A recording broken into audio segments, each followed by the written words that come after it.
Sure. Volatility is right where it should be. You and I talk about it all the time, and in fact, I always applaud you and CNBC for really bringing this to the forefront. Um, Volatility is basically, our projection for how much movement we're going to get in the market. That said, a 45, 46 VIX is right where we should be, Scott. I mean, we're seeing a 3% move in the market today. What is 3 times 16? 48.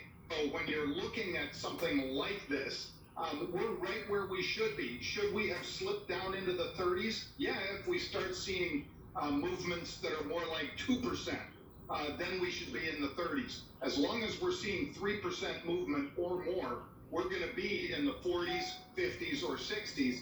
And I think that the volatility is telling you right now, especially that range of volatility, Scott, which was really tight yesterday and so far today has been really tight as well.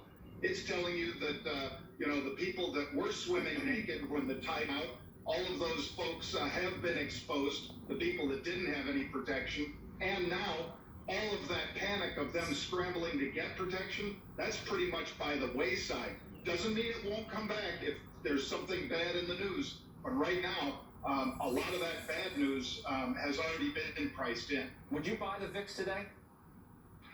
No, I wouldn't. Because, like I say, what we've seen, Scott, over the last 2 weekends has been market different over the past 6 weeks. Leading up to the last 2 weekends, people were nervous into the weekend, and we see that on Fridays. But then Mondays, we see rallies. Why? Because the curve's starting to roll over. Do you really think that the VIX can get down into the 30s and stay there? Well, again, that's dependent, Scott, on 2% movement in the markets, because a 1% move is 16, 2% is 32. You know the math. So when we see 2% movements out of the market, and we're talking in P terms right now, when we're seeing 2% moves, yeah, we will be back down there in the 30s. But we're not seeing 2% moves. We're seeing people scrambling in, to Steph's point exactly. We're seeing people going in and saying, well, at this level, I'm going to buy this, this, and this. And at this level, I'm going to buy, and they're jumping, not Steph, but the market in general is a combination of short covering and people jumping in, looking for where is that fallen angel that 6 months from now is going to be significantly higher. Those are the people driving to 3 and 7% moves like yesterday.